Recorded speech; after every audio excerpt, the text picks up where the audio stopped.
Hi friends, welcome back to Chill Bro YouTube channel. ನನಗೆ ಕೆಲವೊಂದರಲ್ಲಿ ಒಂದು ನಾಲೆಡ್ಜ್ ಇದೆ ಅಂತಂದ್ರೆ ಅದು ಸ್ವಲ್ಪ ಆನ್ಲೈನ್ ಸರ್ವಿಸಸ್ ಆಗಿರ್ಬೋದು. ಅದರಲ್ಲಿ ಮೇನ್ ಬಂದು ಇ ಪಿ ಎಫ್. ನಾನು ತುಂಬಾ ಜನಕ್ಕೆ ಇ ಪಿ ಎಫ್ ನ ಕ್ಲೈಮ್ ಮಾಡಿ ಕೊಡ್ತಾ ಇರ್ತೀನಿ. ಸೊ ನನಗೆ ತುಂಬಾ ಜನ ಇದುವರೆಗೂ ಕೇಳಿರೋ ಕ್ವಶನ್ಸ್ ಅಲ್ಲಿ ಮೇನ್ ಆಗಿ ಕೇಳೋದೇನು ಅಂತಂದ್ರೆ, ಸರ್ ನನಗೆ ಒಂದು ಕ್ವಶನ್ ಇದೆ ಸರ್. ಏನಂದ್ರೆ ನಾನು ಹಳೆ ಕಂಪ್ನಿಲಿ ಒಂದು 3 ತಿಂಗಳು 4 ತಿಂಗಳು 5 ತಿಂಗಳು ಕೆಲಸ ಮಾಡಿದ್ದೀನಿ. ಆದ್ರೆ ಇವಾಗ ಬಂದು ನಾನು ಈ ಕಂಪ್ನಿಗೆ ಜಾಯಿನ್ ಆಗಿದ್ದೀನಿ. ಸೊ ನಮ್ದು ಹಳೆ ಕಂಪ್ನಿದು ಪಿ ಎಫ್ ನ ಕಟ್ಟಿದ್ದಾರೆ, ಯು ಎನ್ ನಂಬರ್ ಕೂಡ ಇದೆ. ಆದ್ರೆ ಆ ದುಡ್ಡನ್ನ ನಾನು ವಿಡ್ರಾ ಮಾಡಕ್ ಆಗುತ್ತಾ ಸರ್ ಅಂತ ತುಂಬಾ ಜನ ಕ್ವಶನ್ ಮಾಡ್ತಿದ್ದಾರೆ. ಸೊ ನಾನು ಹೇಳೋದು ಏನಪ್ಪಾ ಅಂತಂದ್ರೆ, ನೀವು ಯಾವುದೇ ಕಂಪ್ನಿಲಿ ಎಷ್ಟೇ ದಿನ ಕೆಲಸ ಮಾಡಿ, ಅಟ್ಲೀಸ್ಟ್ ಮಿನಿಮಮ್ ನೀವು ಒಂದು 6 ಮಂತ್ ಆದ್ರೂ ಕೆಲಸ ಮಾಡಿ ಅಂತ ನಾನು ರಿಕ್ವೆಸ್ಟ್ ಮಾಡ್ಕೊಂತೀನಿ. ಸೊ ಏನಕ್ಕೆ ಅಂತಂದ್ರೆ, ಒಂದು ಕಂಪ್ನಿನ ಅರ್ಥ ಮಾಡ್ಕೊಳಕ್ಕೆ ನಿಮಗೆ 6 ಮಂತ್ 1 ಇಯರ್ ಕೂಡ ನಿಮಗೆ ಬೇಕಾಗ್ಬೋದು. ಒಂದು ರೀಸನ್. ಮತ್ತೆ ಈಗ ನೀವು ಪಿ ಎಫ್ ಅಂತ ಬಂದ್ರೆ, ನಿಮಗೆ ಸ್ಟಾರ್ಟಿಂಗ್ ಕೆಲವೊಂದು ಕಂಪ್ನಿಗಳಲ್ಲೆಲ್ಲ ಬಿಗಿನಿಂಗ್ ಅಂದ್ರೆ ಫಸ್ಟ್ ಮಂತ್ ಇಂದನೇ ಪಿ ಎಫ್ ನ ಪೇ ಮಾಡಕ್ಕೆ ಸ್ಟಾರ್ಟ್ ಮಾಡ್ತಾರೆ ಎಂಪ್ಲಾಯರ್ಸ್.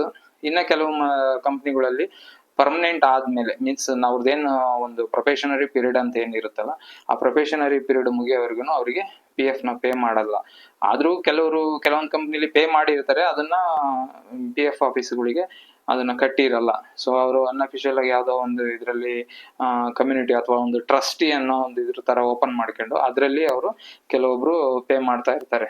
ಓಕೆ, ಆ ತರದವರಿಗೆ ನಾನ್ ಸಜೆಸ್ಟ್ ಮಾಡೋದೇನು ಅಂತಂದ್ರೆ, ಅಟ್ಲೀಸ್ಟ್ ಒಂದು 6 ಮಂತ್ 1 ಇಯರ್ ಆದ್ರೂ ಒಂದು ಕಂಪ್ನಿಲಿ ಕೆಲಸ ಮಾಡಿ. ಏನಕ್ಕೆ ಅಂದ್ರೆ, ಆ ಕಂಪ್ನಿ ಫಂಡಮೆಂಟಲ್ಸ್ ನಿಮಗೆ ಅರ್ಥ ಆಗಕ್ಕಾದ್ರೂ ನಿಮಗೆ 1 ಇಯರ್ ಬೇಕಾಗುತ್ತೆ. ಒಂದು. ಎರಡನೇದಾಗಿ, ನಿಮಗೆ ಆ ಕಂಪ್ನಿಯಿಂದ ಏನಾದ್ರು ಬೆನಿಫಿಟ್ಸ್ ತಗೋಬೇಕು ಅಥವಾ ನೀವು ಅಲ್ಲಿಂದ ಏನಾದ್ರು ಪಡ್ಕೋಬೇಕು ಅಂತಂದ್ರೂ ಅಟ್ಲೀಸ್ಟ್ ನೀವು 1 ಇಯರ್ ಕೆಲಸ ಮಾಡ್ಲೇಬೇಕಾಗುತ್ತೆ.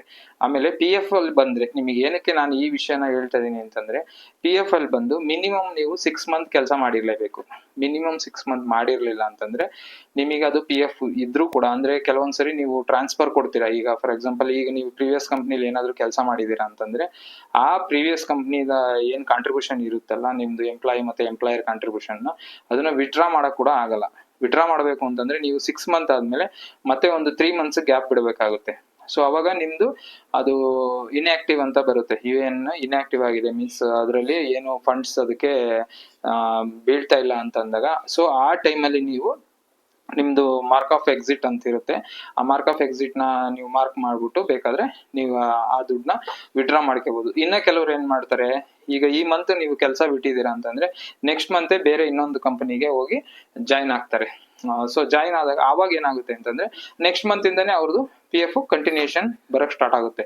ಸೊ ಆ ಸಮಯದಲ್ಲಿ ಏನಾಗುತ್ತಪ್ಪ ಅಂತಂದ್ರೆ, ನಿಮ್ಗೆ ಯು ಎನ್ ಗೆ ಅದು ಇನ್ಆಕ್ಟಿವ್ನೆಸ್ ಅಂತಾರೆ. ಅಂದ್ರೆ ಈಗ ನಿಮ್ದು ಇದು ಬಿದ್ದಿರುತ್ತಲ್ಲ, ಮೀನ್ಸ್ ಯು ಎನ್ ನಂಬರ್ಗೆ ಹಣ ಏನ್ ಬೀಳ್ತಾ ಇರುತ್ತಲ್ಲ, ಸಂದಾಯ ಆಗ್ತಾ ಇರುತ್ತಲ್ಲ, ಅದು ಒಂದು 2 ಮಂತ್ಸ್ ಗ್ಯಾಪ್, 1 ಮಂತ್ ಅಲ್ಲೇ ಗ್ಯಾಪ್ ಅಲ್ಲಿ ಮತ್ತೆ ಕಂಟಿನ್ಯೂಷನ್ ಆಗುತ್ತೆ. ಸೊ ಆ ಸಮಯದಲ್ಲಿ ನೀವು ಪಿ ಎಫ್ ನ ಫುಲ್ ವಿಡ್ರಾ ಮಾಡಕ್ಕೆ ಆಗಲ್ಲ.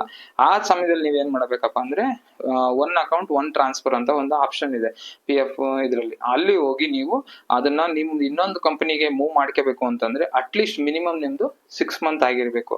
ಸೊ ನೀವು ಏನಾದ್ರು ಟ್ರಾನ್ಸ್ಫರ್ ಕೊಟ್ಟಾಗ ನಿಮಗೆ ಅದು ಅಪ್ಲೈ ಮಾಡ್ಲಿಕ್ಕೆ ನಿಮ್ಗೆ ಆಪ್ಷನ್ ತೋರಿಸುತ್ತೆ.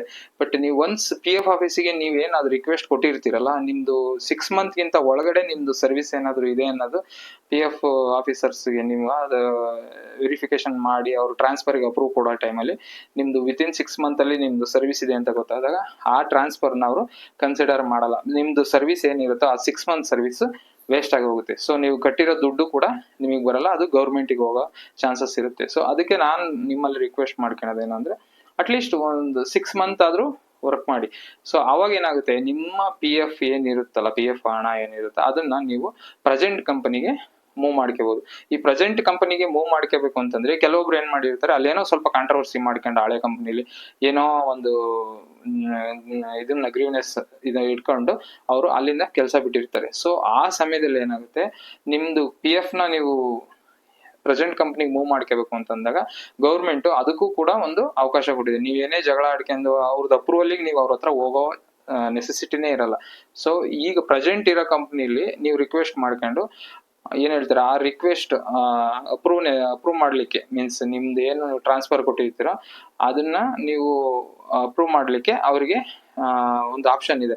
ಅಂದ್ರೆ ಪ್ರೆಸೆಂಟ್ ಕಂಪ್ನಿಯವರಿಗೆ ನೀವು ನಿಮ್ದು ಟ್ರಾನ್ಸ್ಫರ್ ಅಪ್ರೂವಲ್ ರಿಕ್ವೆಸ್ಟ್ ಬೇಕಾ ಅಥವಾ ಪ್ರೀವಿಯಸ್ ಕಂಪನಿಯವರಿಗೆ ಒಂದು ರಿಕ್ವೆಸ್ಟ್ ಬೇಕಾ ಅಂತ ಕೇಳುತ್ತೆ ಅಲ್ಲಿ. ಆವಾಗ ನೀವು ಬೇಕಾದ್ರೆ ನಿಮ್ಮ ಪ್ರೆಸೆಂಟ್ ಕಂಪನಿಯವ್ರ ಹತ್ರ ನೀವು ರಿಕ್ವೆಸ್ಟ್ ಮಾಡ್ಕೊಂಡು ಅದನ್ನ ಮೂವ್ ಮಾಡೋದಕ್ಕೆ ಪ್ರಯತ್ನ ಮಾಡ್ಬೋದು. ಆವಾಗ ನಿಮಗೆ ಏನಾಗುತ್ತೆ, ನೀವು ಕೆಲಸ ಮಾಡೋ ಹತ್ರನೇ ಇರೋದ್ರಿಂದ ನಿಮ್ಮ HR ಹತ್ರ ನೀವು ರಿಕ್ವೆಸ್ಟ್ ಮಾಡ್ಕೊಂಡು ನೀವು ಅದನ್ನ ಅಪ್ರೂವಲ್ ತಗೊಂಡ್ರೆ ನಿಮ್ಮ ಏನ್ ಸರ್ವಿಸ್ ಇರುತ್ತೆ, ಆ 6 ಮಂತ್ ಸರ್ವಿಸ್ ಏನಿರುತ್ತೋ ಅದನ್ನ ನೀವು ಇಲ್ಲಿಗೆ ಮೂವ್ ಮಾಡಿಸ್ಕೋಬಹುದು.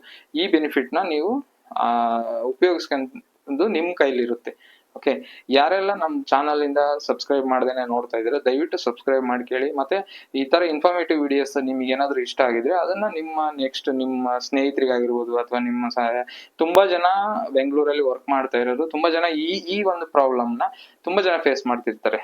ಅದರಲ್ಲಿ ಎಸ್ಪೆಷಲಿ ಗಾರ್ಮೆಂಟ್ಸ್ ಗಳಲ್ಲಿ ಅಥವಾ ಇನ್ಯಾವುದೋ ಇದರಲ್ಲಿ ಕ್ರಿಟಿಕಲ್ ಜಾಬ್ಸ್ ಇರುತ್ತಲ್ಲ, ಅಲ್ಲಿ ಕೆಲವೊಬ್ರು ಈಗ ಎಲ್ಲೋ ಹಳ್ಳಿಯಿಂದ ಬಂದಿರ್ತಾರೆ, ಹೊಸದಾಗಿ ಏನೋ ಒಂದು ಕೆಲಸ ಸ್ಟಾರ್ಟ್ ಮಾಡೋಣ ಅಂತ ಮಾಡಿರ್ತಾರೆ. ಸೊ ಆ ಸಮಯದಲ್ಲಿ ಅವರಿಗೆ ಆ ಒಂದು ಸ್ಟ್ರೆಸ್ನೆಸ್ ಅಥವಾ ಒಂದು ಆ ಟಾರ್ಚರ್ ಅನ್ನು ತಡೆಯೋಕ್ ಆಗ್ದೇನೇನೋ ಆಗಿರ್ಬೋದು, ಅಥವಾ ಏನೋ ಒಂದು ಕಾರಣದಿಂದ ಅವರು ಕೆಲಸನ ಚೇಂಜ್ ಮಾಡ್ಬೇಕು ಅಂತಿದ್ದಾಗ ಅವ್ರು ವಿತಿನ್ 6 ಮಂತ್ ಅದನ್ನ ಕೆಲಸ ಚೇಂಜ್ ಮಾಡಿದ್ರು ಅಂತಂದ್ರೆ ನಿಮ್ದು ಏನ್ ಹಿಡ್ದಿರೋ ಒಂದು PF ಅಮೌಂಟ್ ಕೂಡ ನಿಮಗೆ ಬರೋದಿಲ್ಲ, ಅದು ವೇಸ್ಟ್ ಆಗುತ್ತೆ. ಸೊ ಅದನ್ನ ದಯವಿಟ್ಟು ಮೈಂಡ್ ಅಲ್ಲಿ ಇಟ್ಕೊಳ್ಳಿ. ಯಾರೇ ನೀವು ಕೆಲಸನ ಒಂದು ಕೆಲಸದಿಂದ ಇನ್ನೊಂದು ಕೆಲಸಕ್ಕೆ ಚೇಂಜ್ ಮಾಡ್ಬೇಕು ಅಂದ್ರೆ ಅಟ್ಲೀಸ್ಟ್ ಒಂದು 6 ಮಂತ್ ನೀವು ಆ ಕಂಪ್ನಿಲಿ ಸರ್ವಿಸ್ ಮಾಡಿದ್ರೆ ನಿಮಗೇನ್ ಕೊಡ್ತಾ ಇತ್ತ ಒಂದು ಎಂಪ್ಲಾಯರ್ ಏನೋ ಅಥವಾ ಎಂಪ್ಲಾಯಿ ಇದಿರೋದು PF ಇಂದ ನಿಮ್ಗೆ ಅದನ್ನ ಸಂಪೂರ್ಣವಾಗಿ ನೀವು ಅದನ್ನ ಬಳಸ್ಕೋಬಹುದು. ಓಕೆ, ಈ ಇನ್ಫಾರ್ಮೇಶನ್ ಎಲ್ಲರಿಗೂ ಇಷ್ಟ ಆಗಿದೆ ಅಂತ ಅನ್ಕೊಂತೀನಿ. ಇದೇ ತರ ಇನ್ಫಾರ್ಮೇಟಿವ್ ವಿಡಿಯೋಸ್ಗಾಗಿ ನನ್ನನ್ನು ಸಬ್ಸ್ಕ್ರೈಬ್ ಮಾಡ್ಕೊಳ್ಳಿ, ಫಾಲೋ ಮಾಡ್ತಾ ಇರಿ. ನಂದು ಇದೇ ತರ ಡೈಲಿ ನಿಮಗೆ ಮಿನಿಮಮ್ ಒಂದಾದ್ರೂ ಒಂದು ವಿಡಿಯೋನ ಅಪ್ಲೋಡ್ ಮಾಡ್ಬೇಕು ಅನ್ನೋ ಒಂದು ನಾನು ಇದನ್ನ ಮಾಡಿದ್ದೀನಿ. ಸೊ ಇದೇ ತರ ನಿಮಗೆ ಸುಮಾರು ಇನ್ಫಾರ್ಮೇಟಿವ್ ಅಂದ್ರೆ ಮೀನ್ಸ್ ಫ್ಯಾಕ್ಟ್ರಿ ಆಫ್ ಇನ್ಸ್ಪೆಕ್ಟರ್ಸ್ಗೆ ಸಂಬಂಧಪಟ್ಟಿರೋದಾಗಿರ್ಬೋದು ಅಥವಾ ಒಂದು ಸಲಹೆಗಳನ್ನ ನಾನು ನಿಮಗೆ ಕೊಡ್ತಾ ಇರ್ತೀನಿ. ಏನಾದ್ರೂ ಡೌಟ್ಸ್ ಇದ್ರೆ ಇದ್ರ ಬಗ್ಗೆ ಅಥವಾ ಈ ವಿಡಿಯೋ ಬಗ್ಗೆ ನಿಮ್ಗೆ ಏನಾದ್ರು ಡೌಟ್ಸ್ ಇದ್ರೆ ದಯವಿಟ್ಟು ನನಗೆ ಒಂದು ಮೆಸೇಜ್ ಹಾಕಿ. ಕೆಳಗಡೆ ನಂದು ಫೋನ್ ನಂಬರ್ ಕೂಡ ಸಿಗುತ್ತೆ. ಮತ್ತೆ ನಿಮಗೆ ಇಲ್ಲ ಅಂದ್ರೆ ನಮಗೆ ಅಲ್ಲಿ ಚಾಟ್ ಹಾಕಿ ನೀವು ಆಯ್ ಅಂತ ಮೆಸೇಜ್ ಹಾಕಿದ್ರೆ ಅಥವಾ ನಿಮ್ದು ಏನಾದ್ರು ಪ್ರಾಬ್ಲಮ್ ಇದೆ ಅಂತ ನಾನು ಮೆಸೇಜ್ ಮಾಡಿದ್ರೆ ನಾನು ನಿಮಗೆ ರಿಪ್ಲೈ ಮಾಡ್ತೀನಿ. Thank you so much. Thank you for watching Chill Bro YouTube channel.